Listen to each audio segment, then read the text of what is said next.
In this video, I'll show you how to update your iPhone 16, 16 Plus, Pro and Pro Max. Very easy. This way you can have access to Apple Intelligence, which require you to have an updated iPhone.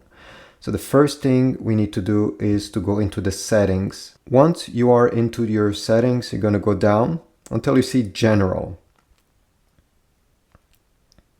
And then go over here where it says Software Update.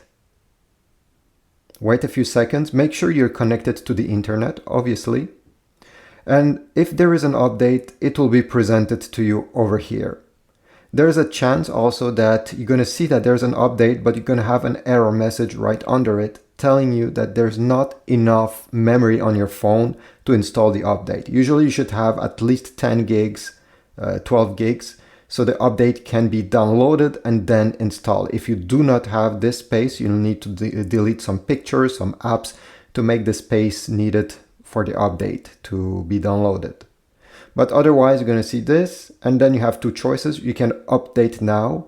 This will mean that it will download the update, but then your phone will shut down and power back on. So if you're waiting for an important call or you're using your phone, I suggest you choose update tonight. This way, it will do it while you're sleeping, while your phone nightstand, and you won't even notice it. So this is two choices over here.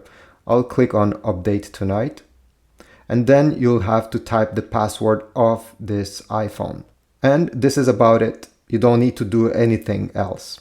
You can also choose on top over here, automatic updates. This way you won't have to do it manually. It will install automatically, like it just say here. Make sure these are checked if you want to do this. Thanks for watching. I hope my video was helpful. If so, please leave a like, subscribe, but also leave a comment down below. Thanks.